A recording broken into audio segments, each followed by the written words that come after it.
In line sa ato ang family day, ato consider ni as family day, we will be talking about family or church family. Ang title sa atong sermon is morning is Why You Need a Church Family. Ato ang text na sa Acts chapter 2 verses 42 to 27.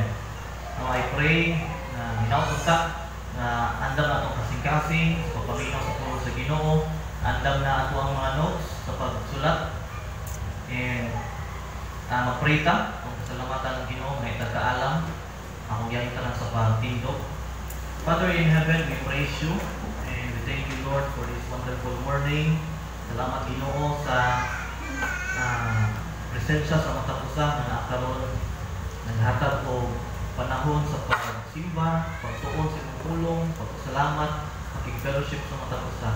Father, we ask for your heavenly wisdom o yung mga guide sa mga karon na makasamot ni sa imong pulong sa iyan mga pamaagi. Ginoo, ikaw may makasinuna sa mga pinabuhi, ang gisalig kanimo ang tanan in the mighty name of Jesus Christ. Amen. Palihog sa paglingkod.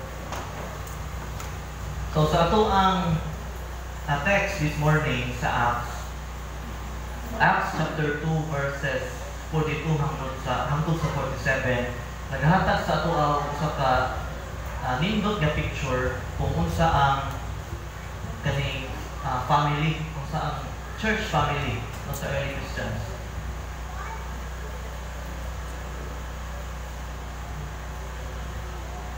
Sa picture mo ang set up sa ilahang pag-fellowship, pagtapok sa una. Sa picture, gamay lang din sila, pero according sa scripture, thousands din sila na nagkatapok. Makonsider natin sila as kanang mega church ba. I-imagine niyo sample sa city of Corinth, isa na kabuok iglesia niya na nagkatapok to worship and fellowship. O example sa Bisley, isa na kabuok ang tapukanan sa tanang Christian. Imagine, pila ka thousands ka tao. No, grabe kadaghan. Yung nani ang ilang picture. Everyday pa yun na according sa Acts. Everyday sila yung nani nagatapo. They devoted themselves to the teachings of the apostles na ang fellowship, na ang breaking of bread. O makita niyo ang unsa ang kinaiya sa usa ka early church. Wala lang sila basta nag-attend o kanang usa ka regular na worship service, but nagkinabuhi sila together, supporting and strengthening one another. Muna ang picture sa usa ka early church family, early church. So, kanina passage nagapakita o sa labi na sa itong title, Why We Need a Church Family. No, ato sa samtong kung saan church before sa kusin kaya na ato yung mga ibang sulting niya nga kung tila ito sa tanong sa church makahatag sa toon ng kalibog. So ang church, according sa Bible Dictionary or sa biblical definition, ang word na church is a translation of the Greek word ekklesia. Everybody say ekklesia. Ang meaning, an assembly or called out ones. Ang ekklesia or ang church is a group of believers, saved and baptized believers nga nag-gather together to worship and to edify one another. Muna siya ang biblical definition of church. So, dili siya about building, but of people. So, nakuha na to, muna ang biblical definition of church. Dili siya church building, but people, group of people, mga saved and baptized, or sa uban na translation, the called out ones. So, daghan karon nga mga tao nag-attend sa church for different reasons. Muna yung mga lahi-lahi ng mga rason nga nung nag-atog simbahan ang mga tao. Ang uban, they go to church out of habit. Ang uban, nag-atog sila simbahan out of tradition. Ang uban, siguro out of duty. Kanang nabitaw na sila yung posisyon o na sila yung part sa panimbahon ng mga simbahan. If wala sila yung part sa church service or wala sila yung posisyon sa church, mayaman naman silang inactive, no? Out of duty.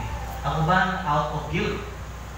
Or ang uban, maybe someone pressured them to go to church, mga natin sila church. O tungkol niya na, daghan po ng mga tao, mga believers, nga kinabuhi silang Christian life. Ang ilang una, I don't need to be a part of the church.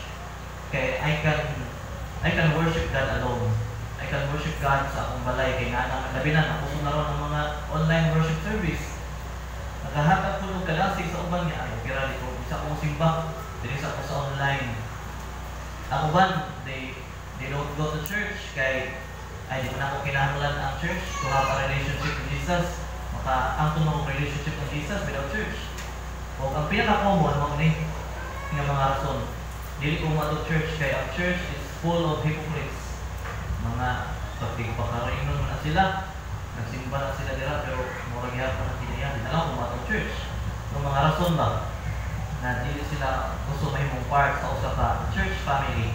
But this morning, mag-answer ta og duha ka questions nga at the end sa sermon atong matubag ang kaninang question. Importante siya mga questions. Why we need a church family? Number 1 na question, why is being part of a church family important? Number 2, can a Christian grow spiritually while being disconnected from the church? Noon niya ato ning matubag sa last part sa atong sermon. Sa atong pagpadayon, ang Book of Acts, isa sa mga sinulat ni Dr. Luke, the same writer sa Gospel of Luke. Ang iyang gisulatan ani primarily si Theophilus. Ano mo talaga na diri ang verses sa Luke 1 chapter 1 verse 2 sa Acts chapter 1 verse 1. No, primarily gisulat siya kang Theophilus, but also intended for early Christians and future generations. Para sa tuwa po, intended siya po para sa early Christians at para sa tuwa. So gisulat siya para i-document ang trabaho sa Holy Spirit in spreading the gospel, di ba? Ang uban ng mga Bible, ang title niya kay The Acts of the Holy Spirit. Ang uban, The Acts of the Apostles. Kaya ginapakita diri ang trabaho giun sa paabot sa gospel from Jerusalem hangtod sa, according sa Acts 1:8, hangtod sa ends of the earth.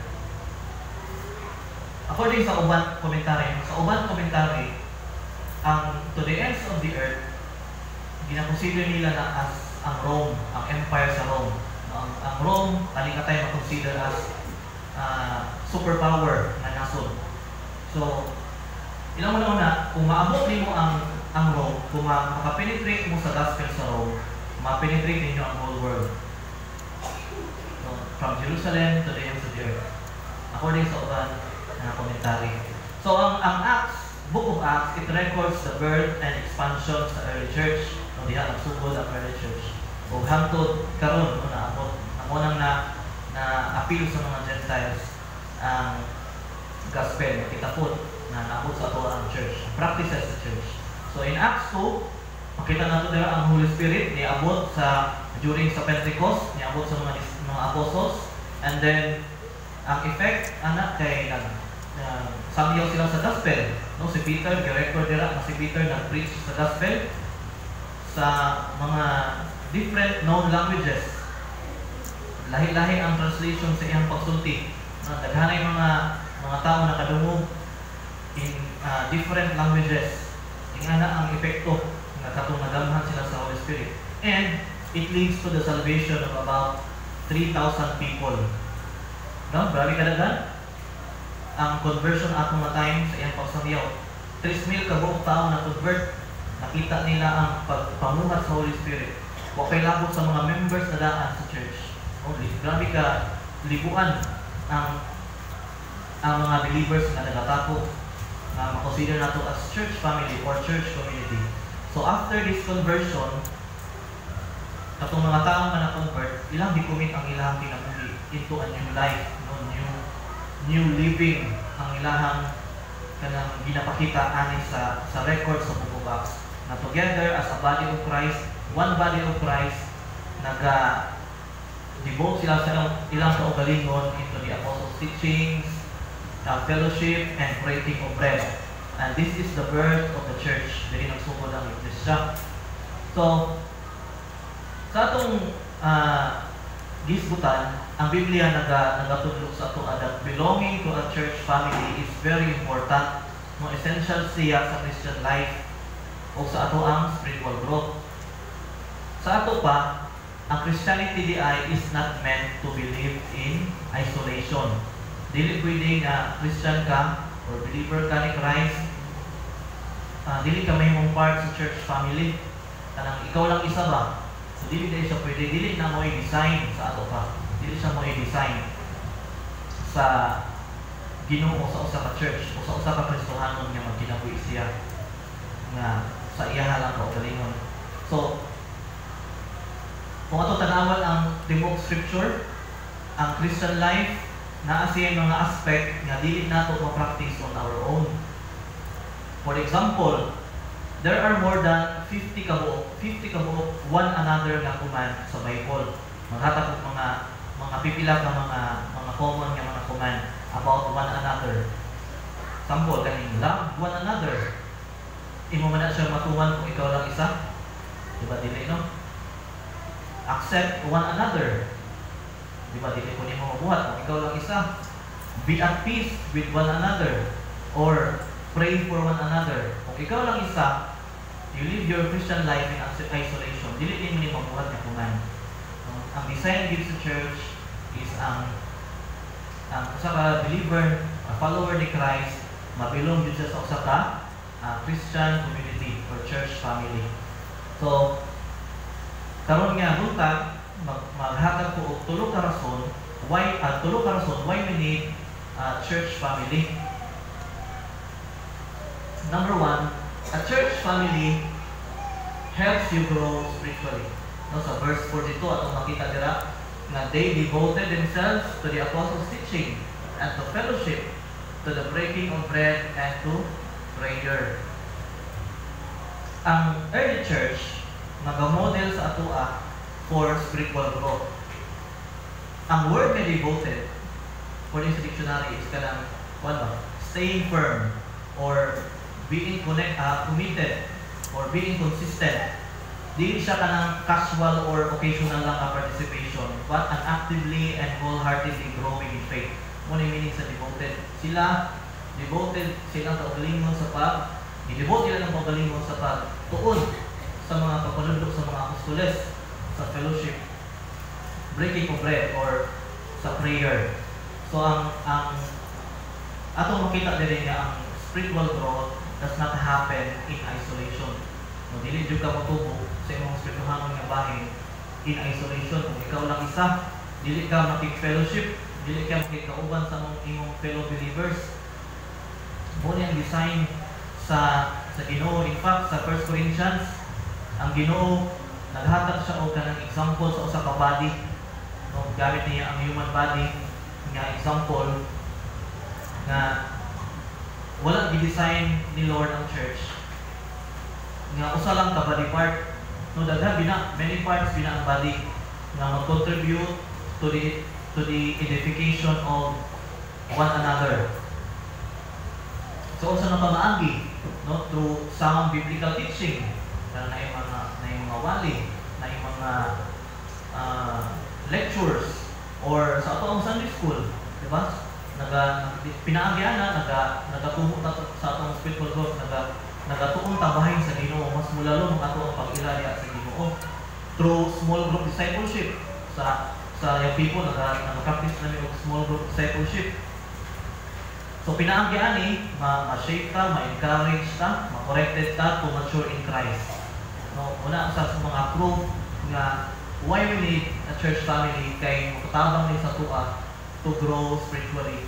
Ug mao ni ang gi-model sa early church. So unsa may meaning ani para sa tuwa karon? Unsa yung mga practical application nga pwede nato mabuhat na sundom nato ang ginabuhat sa mga early Christians. So number one, be rooted in God's Word together. No, together. Dili na isa lang. Daghan yun mo ana. Kung saan man nga ma-rooted mo in God's Word by prioritizing in attending worship services parehas karon. kung naatay pagtuon sa Biblia, free ta makakapaklo sa itong mga Bibles, during Sunday school, naatay kanang natawag na ito kanang participatory type of Bible study. Ang tanan, maka-istorya, maka-share sa iyang nasabtan sa Bible. Also, prioritize small groups and mga prayer cells nato na diha ang scripture matudlo kung ma-apply nato. What I meaning sa be rooted in God's Word. Sunod, engage in discipleship and service. Meaning, ang pasabot na ba ni, growth is not just about receiving. Ang spiritual growth, di lang ka kanang permanente lang ka maminaw. It's also about giving. Kana dito, ikaw po, muhatag po kag tayo nga ikaw na po ang mutudlo sa uban. O sa mga teachers diri, sa mga nagtudlo. O sa school, sa mga nagawali. Di ba? Kung kita ang magwali, o kita ang mutudlo, mas daghan patag matunan kaysa sa kanang maminaw ka ba? Di ba? Tama ba? Kung ikaw ang mutudlo, mas daghan ka o kanang ma-learn kaysa sa kanang maminaw lang ka. Be engaged in discipleship and service. Ang growth, dili lang siya about receiving, pimitira ka maminaw, but it's also about giving. Ikaw na po ang magtudlo, ikaw ang mag-encourage, ikaw po ang mag-disciple. And last application, commit to prayer and fellowship. A thriving spiritual life includes praying with and for others. Ang growth, part ang pag-pray together with your fellow believers, praying for others, sharing your struggles, di ba? Sharing the sa mga naagihan yung mga problema. Also, nag-share po ta sa itong mga victories, mga kalaugan sa Timog Simana. So, ato rin ma-apply during midweek prayer meetings and prayer cells. So, ako nag-encourage ako mag-attend sa anak kay kung gusto mo grow sa ato sa balingon spiritually, mag-attend ka na kay part na dili lang sa kada domingo nga pagsimba. Ato po gahinan ang midweek prayer meeting o ang prayer cell. So mo ni ang first reason why we need a church family. Ikaduha, a church family provides support and encouragement. Ato na makita sa verses 42 hangtod sa 45. Ingon diri, all the believers were together and had everything in common. They sold property and possessions to give to anyone who had in need. So ang early church, nag-display sila, katawag na ko ni kanang extraordinary level of unity and selflessness. Muna akong term extraordinary ang level sa ilahang unity and selflessness. No, grabe no. They sold their property and possessions para lang ihatag sa mga nanginahanglan. Di kaninga time, grabe kadaghan ng mga tao ang kanang makonsider na ni mo nga in-need. Daghan kaayo o mga widow o mga orphan ani nga time. Di ba kay kisakop kaya ni sila sa Roman Empire. So gikan sila na nagbubot, nagira. So daghan kaayo ng mga tao ang nawalan og bana, daghan mga tao nawalan og papa, no widow and orphan. Kunya ang number one, ang ilahang yun niya kanang provider, ang ilahang yun papa. Dili maka-provide ang mama sa una. Kunya ang sunod ang anak. So daghan kaayo ng mga converts, Kristohanon nga considered in need. And grabe ang ilahang selflessness. Daliman doon, paligya ilahang tanan ng mga katigayunan para lang ihatag. Mamuhat ka na ito na ron. Isod siguro no? Kunya, ang rason sa buwan, wala na may in-need ka ron rason. Para naman kay kaya naman mag-provide silang pagalingon. Pero makaingon dyan ko nga, extraordinary ang level sa ilahang pananghiusa o ang selflessness. So, kaning nga trabaho nila, dili ni kanang kuan ba? Dili siya kanang gipugos bitaw na niuso ba yung ng prosperity gospel na subukan sila sa ilahang leader nga empty your wallet, patay. Okay, sold their property and possession, good. Biblical, good. Okay, misinterpret nila ba? Nga ang mga kuan-taon, mga walang wala, grabe ang ilahang kanang kahimtang. Nakoy nasangyawon sa Dinagat Islands. Kuan siya kanang OFW siya sa Japan for 16 years. Kanang 16 years ni mga pagtrabaho sa Japan. Siguro makapundar ang mga anak balay no. Sa kuan, last lang ng balay ba? Makapundar siguro pa ang mga gamit, pero ang ilahang balay grabe kalukoy. Ano bitaw? Di ba kanang nipa ato? Di ba anak-anak shape? Naghimo sila gimunan tapos gibutang sa lupa. Wala na dingding, wala na poste. Kunya, nagkuhan mo siya, nag-sharing mo with me. Nag-ila-ila mi ba? Wala ko isang yaw rin sa yan. Ila-ila ba? 16 years siya sa Japan. Niya wala ko siya napunta kay iyahang ang gihatag sa ilahang spiritual leader, o ilahang divine master. Grabe nga, kuhan ba? Ilan. Pero lahi ng trabaho nila. Ang purpose nila dili para sa kaugalingon nga profit ba? Kung dili ilahan ning gibuhat out of their love for others. Unang-una, out of their love for God. O second commandment, their love for others.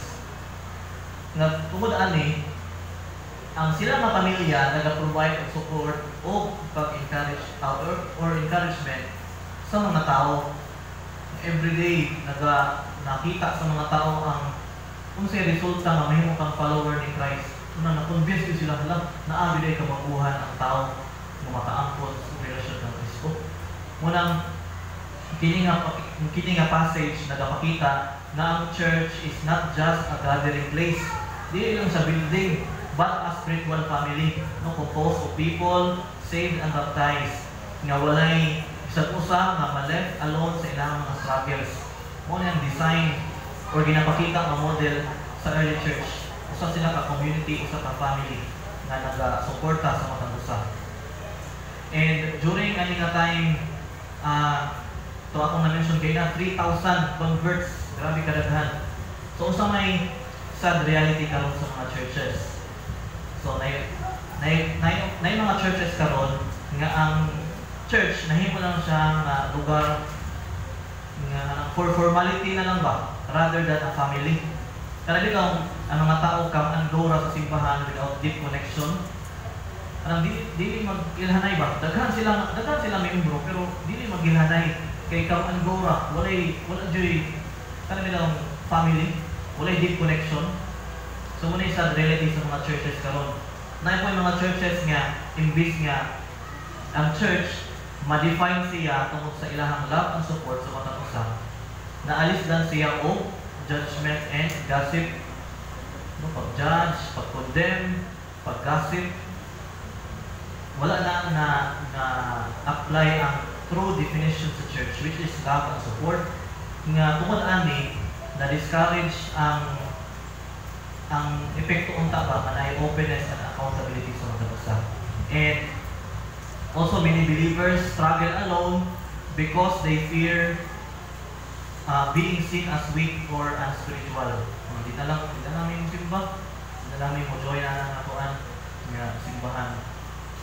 So, kung sa atong kanang application ani karon, kung sa atong makuha nga mensahe para sa ato nga mga nagabasa nagatuon ani, gina-encourage ani nga passage nga kita mag-build of relationship sa mga usa. No, engaging in fellowship activities, dili lang for socializing but for genuine connections. Muna bitaw na atay mga gathering no sa mga young people, na atay mga banding, ang women's na ako sila kaulit mga banding, ang buffmen ako'y banding. So kung dili ka mo attend ana, dili ka maka-build o connection sa ilaha. Kaling bitaw choir, grabe ni kadako og kanang tabang in building relationships, no, building connections. Kay dili lang na puro lang practice katong mga naka-apil ng choir, di ba? Dili lang mga na-permit di maganta. Na-apoy time for chika-chika. Chika-chika sa dili siya kanang for kung lang ba participation. Naay gabil mo connection. Ang pinakadindot na ganyan part after choir practice. Na pag ipanihapon, no? Mas taas ang time for chika-chika. So, ganahan mo sa style sa women's ba kaya na sila yung ipagdala ng mga pagkaon ba? No, sharing. Kung na-practice nila ng kuan sa Acts, sharing sa mga pagkaon, yung magdala kamuti, mga saging, mga ginamos, mga prutas, no, grabe ako. Ato sigurang sundukon sa young people. Shout out sa mga young people. Sige, sunod. Look for ways to serve and meet others' needs. Alam itong naako kay mag-contribute sa mga kauban simbahan through small acts of kindness, no, or financial help kung luwag ka diha, financial help, or emotional support kung kabalo ka anak ng guidance and counseling. So, sa mga small acts of kindness, pwede ta maka-serve sa atong mga kaigsuonan. Sa una, ang ilang pamaagi more on financial or material na pag-provide. Pero daghan kaayo pamaagi na pwede ka maka-serve sa atong mga kaigsuonan. Sunod, be open to receiving help. Pasabot ani ka na yung mga panahon bitaw na naaka sa panginahanglanon, and then kalit lang na ipadala ang Ginoo matao sa imong kalit lang sila mo abot sa imong balay ba. Una ako naduga na nga testimony sa prayer cell na ami siya ba na siya imong ani nga panginahanglan, then nainiabot bisita sa iya na offer of help or sa batong iyahang purpose ato na kung siya ba, na uplift, na strengthen siya tungod kay ang Ginoo bubuhat or mutabang sa imuha. Sometimes gamito niya ang atong mga fellow believers. May mong instrumento na makatabang sa tuwa. So be open to receiving help. Kung naay padala ang Ginoo, atong dawaton sila ang ilang tabang. Sunod, encourage a culture of generosity and care. Ako makaingon ko nga dito sa church na ata ani nga culture, no, generosity and care. Sa sulod sa church, no, pareha sa early Christians nga wala joy nabian nga nag-inusara sa iyang struggles. Ang wala nagpasabot nga wala na struggles, no? Naagyapon pero ang hitabo nigaan, no, kay daghan mo nagpasan, daghan mo nga nagatinapamay sa pagsulbad. Nahimong gaan bisag na struggles. Nakanindot sa church family, mugaan ang inyong mga pangagihan. Kay daghanan mo lang, pray. Labi na ka na mag-pray ka na mag-share ka. Dako kayo na tabang ba na gaan sa inyong ibasay ka kamutatong para makashare ka. Samot na ka nang i-pray ka. Kung grabe kayo na kanindot nga feeling ba na mugaan ang inyong pakiramdam. And last point nato this morning, a church family helps you fulfill God's mission. Acts 2, verses 46 to verse 7. Iwan ang scripture. Every day, they continued to meet together in the temple courts. They brought bread in their homes and ate together with glad and sincere hearts. Meaning, ani kanang naay kumaga dinner fellowship, mga lunch fellowship, praising God and enjoying the favor of all the people. And, say na hitabo, the Lord added to their number daily. So, daily pa yun, those who were being saved. Ako lang i-insert, maybe daw, word nga saved. Gusto na dyan, past tense, present tense, future tense. Past, no? Ako lang i-insert niya, na kani nga verse, usan sa mga daghan ng mga verses nga nagapakita, na ang kaluwasan, maangkunin mo, napakadali sa yuta. Kaya namagaban niya, sure ka, naluwas na ka, napagay ka sa langit, naluwas na ka. So kita, ako ang statement of faith niya.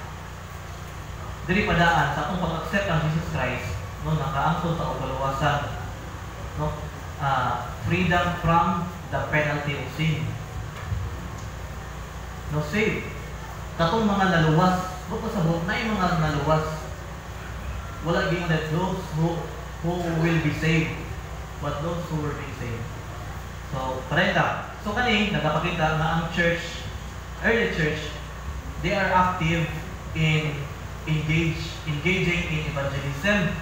Na ang ilahang pag-spread sa gospel. Kaya before ani sa Acts 1:8, diba, sultihan sila sa Ginoo, but you will receive power from the Holy Spirit, comes upon you, and you will be my witnesses in Jerusalem, Judea, Samaria, and to the ends of the earth. Kung mo na ni ang resulta, pag abot sa Holy Spirit, nahimo na silang mga witnesses sa Ginoo. And ang resulta, daghan ang mga na-convert, daghan ang nakaangkon og relasyon kang Jesus Christ. So makita nato diri na that the early church was actively engaged in evangelism. Wala lang sila within the fellowship, sulod sa simbahan o sulod sa ilang church family, but in reaching also sa mga tao sa gawas o sa mga Gentiles, labi na sa mga Gentiles, mag-extend ang gospel sa mga Gentiles. So ang Great Commission sa Matthew 28:19-20, usay kuman sa Ginoo dira, go and make disciples of all nations, baptizing them in the name of the Father and the Son and the Holy Spirit, and teaching them to obey everything I have commanded you, and surely I am with you to the very end of the age. Mga sugo sa Ginoo, mo ni ang mission sa early church nga mahimo silang mga missionaries, mga evangelists, tigdala, mga witnesses, tigdala sa pulong sa Ginoo. So kani nga mission is not for an individual alone. Agree mo? No, kani nga mission dili siya para sa usa lang ka tawo or kang ikaw lang ang magbuhat mo. Lisod kaayo ni buhaton kung ikaw lang isa. No, ang mga apostles gani by pair sila. Pero naagid sila ika ng grupo. Si Apostle Paul na siya mga partner. So, makita nimo nga dili ang church family makatabang sa imuha in fulfilling God's mission. Ang mission atong gi-quote gayon sa Matthew 28:19-20. So sa modern world karon, daghan nga mga churches nga nahimong kanang inward focus, meaning they prioritize their programs and traditions over evangelism and discipleship. No, nahimo nang mas focus sila ani, mas natagaan og dakong pagtagad. Sometimes natagaan og dakong budget pa gyud ang mga programa and traditions rather than sa mga evangelism and discipleship. So kung usa ka church dili actively nag-engage sa evangelism, nahimo siyang failure sa pag-fulfill unsa ang divine purpose sa church, unsa ang mission. No, sa reality sa mga churches karon, many churches are filled with people nga nag-attend sa church services but wala nag-engage sa evangelism. No, na mga churches nga manana daghan kay sila membro pero dili sila sangyaw, dili sila active sa evangelism nga ministry. Some churches nahimo na silang concerned in maintaining their numbers rather than making discipleship. Kami daw, ay okay rami diri, bahala gamay rami. Abdante, kanang padayon mi diri. Gina-maintain ra nila lang number ba? Wala na sila nag-disciple. So, dahil na yung mga churches karon nga, prioritize nila ang mga ang kanang wala nila gina-prioritize ang evangelism tungod kay nabi ito ang kahadlok, kanang ito ang mahadlok ka kay basin i-reject ka sa iyong pag-share sa gospel, basig maawayan ka nila, basig di matihon ka, di mo kayo katubag ba?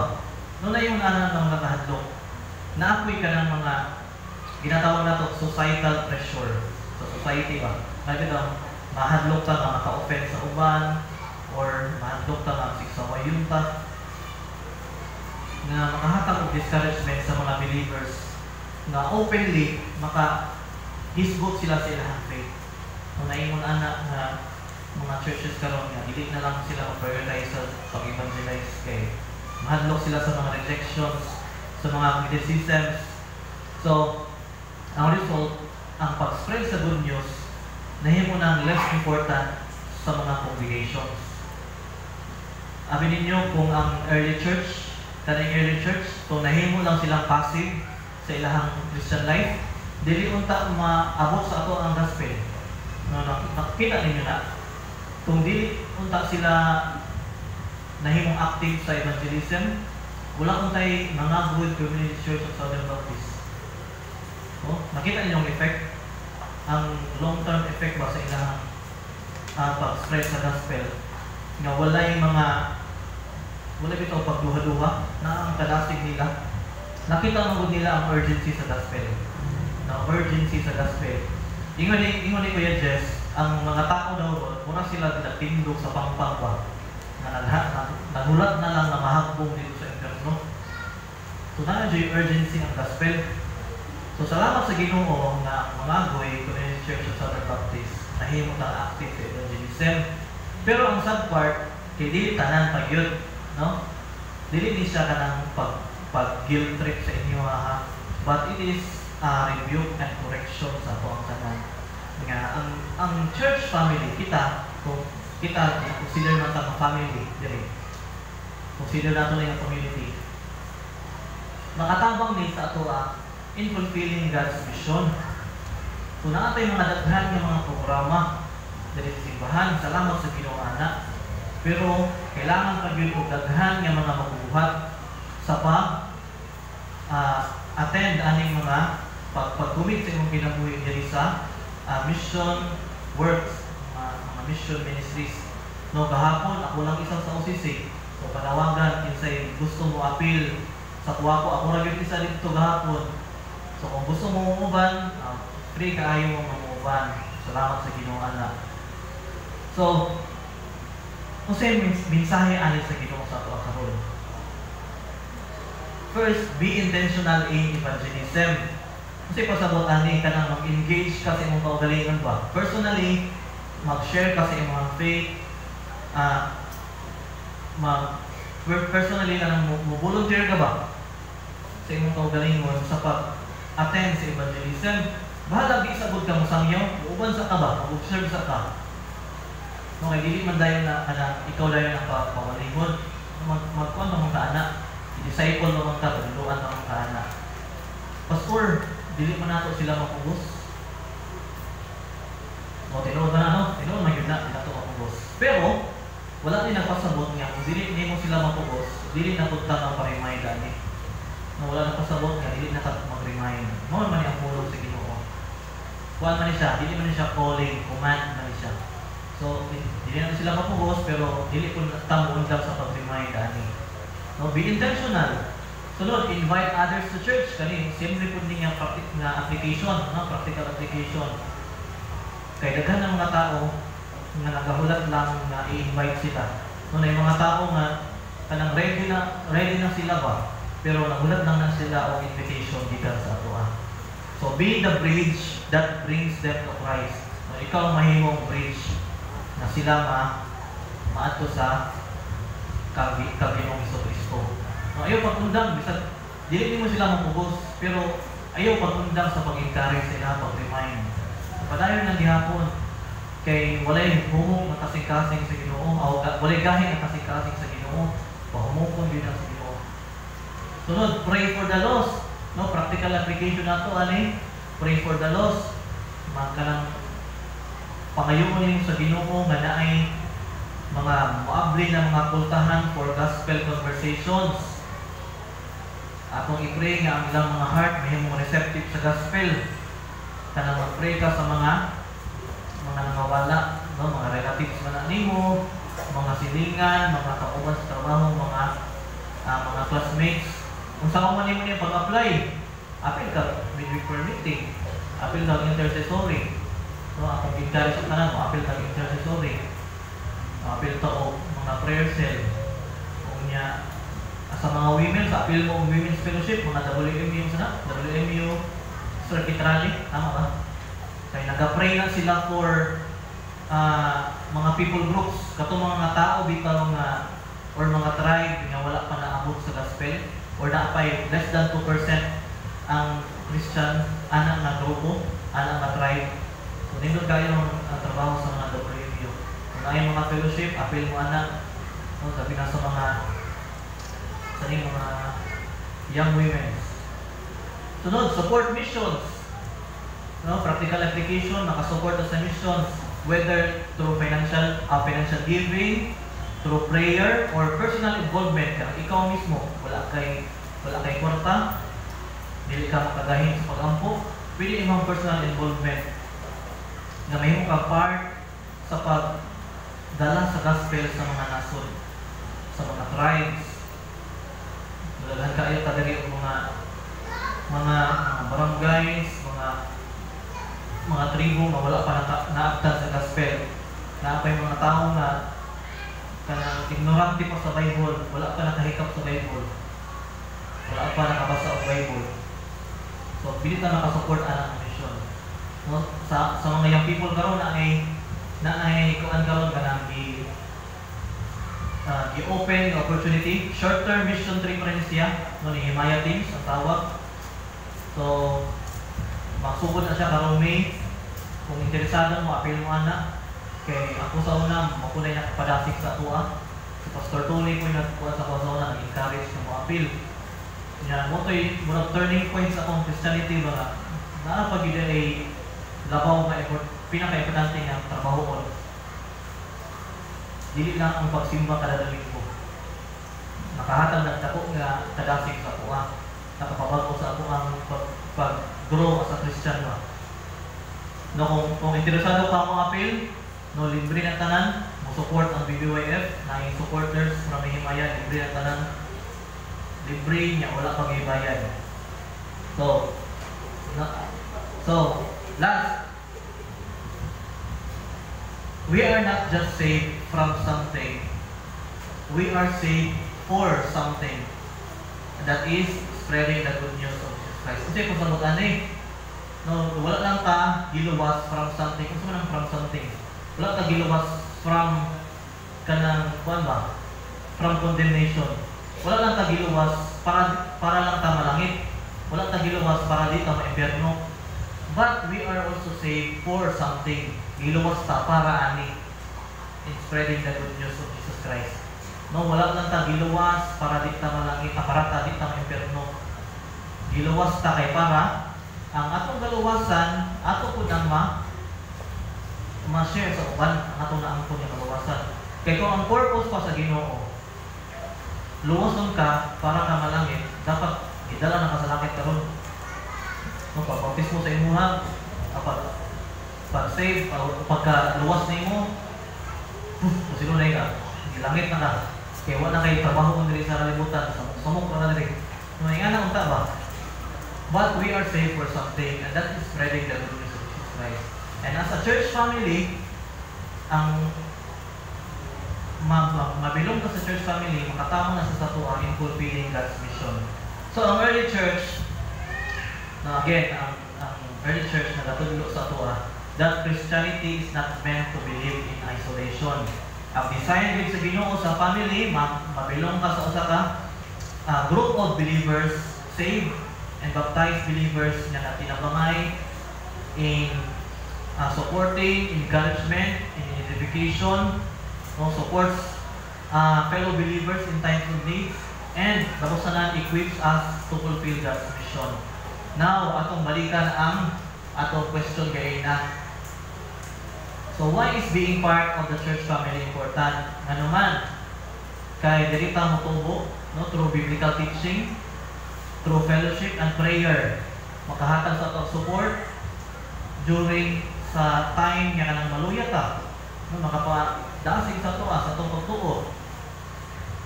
It is also a place where we serve and are served. Makaserve to sa uban, nakita po, servisyon po to sa uban. Nung maray purpose, nganong naa ang atong mga fellow believers, nganong naatay mga different kinds of gifts para ma-complement sa strengths and weaknesses sa matag usa. No, for example, ako,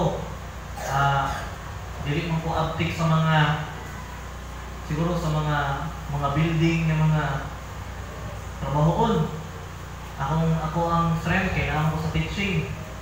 So, katong mga abtik sa building, makakomplement ko sa ako ang weakness. Or dili ko kabalo sa mga pagluto. Dili ko abtik kayo magluto. Kabalo lang pero dili ko abtik ang buto. Lamig ko magluto. So, katong mga abtik magluto, makakomplement na sa amo ang dili ka magluto. So, ako po nga, nakatudlo, makakomplement ko sa mga dili na katudlo. No, na ang kanang edification ba? Na ang pag-support. So muna, anong importante? Ang daghan ng mga rason, Sana sa daghan ng mga rason, ganun importante kaayo mabilog sa church family. Number 2, can a Christian grow spiritually while being disconnected from the church? Sa ito ba? Dili, di ba? Dili siya matubo kung na-disconnect siya sa church. Maglisod ka, kung matubo man ka, pero gamay lang, siguro. Pero dili na mo i-design sa church. Nga mag-inusama ka sa imuhang pagkinabuhi as a Christian. Ang design sa church, nga naad yun tayo, spiritual growth, diha mauban ang mga believers. Kaya ang believer na mo-isolate sa iyang kaugalingon, mura siya ka ng sugnod ba? No? Balik-balik na nga yung illustration, ka ng sugnod ng mga kahoy. Kung imo nang tanggalon ang kahoy sa sugnod, si Baita mo, mapalong. Dili siya mo, kanang musika, mapalong siya. So, same ra po na sa atoa. Kung malayo na sa church, sa community, sa mga believers, dako gyud ang probability nga mapalong ka, mabugnaw ka sa pagpangalagad. Kaya sa panahon ng God nga maluya ka, dili ba sa tanang panahon dasig ka, di ba? Sa mga panahon nga maluya ka, walay mo dasig sa imuha, walay mo pa-remind sa imuha, walay mo pray sa imuha, walay mo encourage sa imuha. Dako gyud tabang ang church family. Mao na nga di gyud ka motubo or maglisod ka motubo kung ma-disconnect ka sa church family.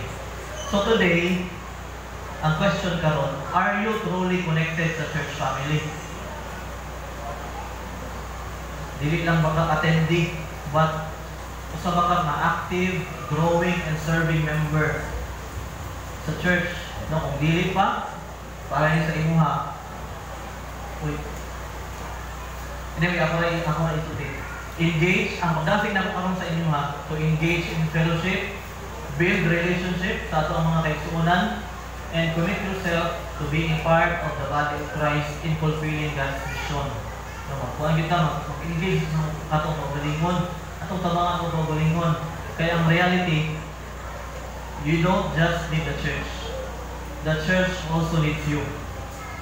Ako balikon, you just don't need the church, but the church also needs you. Okay, naa kay mga strength, mga God-given talents and gifts na pwede makatabang sa church, makatabang sa iyong kaigsuon, mga kaigsuonan dali sa mga agoy. So akong pag-ampo nga kani makahatag sa ito kadasig, makahatag sa ito kanang pag-correct no, sa mga wrong idea about church or about church family. Akong prayer niya, ang tanan niya kaanakan sa Ginoo diri sa mga community churches on the Baptist, mahimong mas mag-engage pa sa iyang buluhaton, labi na sa mission ng buluhaton. Akong diyan ito lang sa pagpanindog, let us pray. Father God, we thank you Lord for your word this morning, kata sa mga kadasig, kapahinom ng Lord, unsa ang imong design sa church family. Lord, salamat sa imong paghatag o mensahe why we need church family. Lord, sa among Christian life, padayon ka nag-pray, nga padayon ka panalangin ka na mo, spiritual blessings, Ginoo, padayon ka nga magdadasig ka na mo, Lord, sa pag-fellowship, pag-build o connection sa matag usa, sa pag-support, pag-encourage sa matag usa, Ginoo, tungod kay mao man ang imong design sa usa ka church. Nga group of believers, saved and baptized, nga nagasimba, nag-worship sa mga Ginoo, nag-serve sa matag usa sa mga fellow believers. Lord, among gi-entrust sa imo ang kining tanan nga amo ang pagkinabuhi as a Christian, makahatag og kahimayaan pasidungog kanimo, Lord. Kita ang ginaampo, kita pasalamatan sa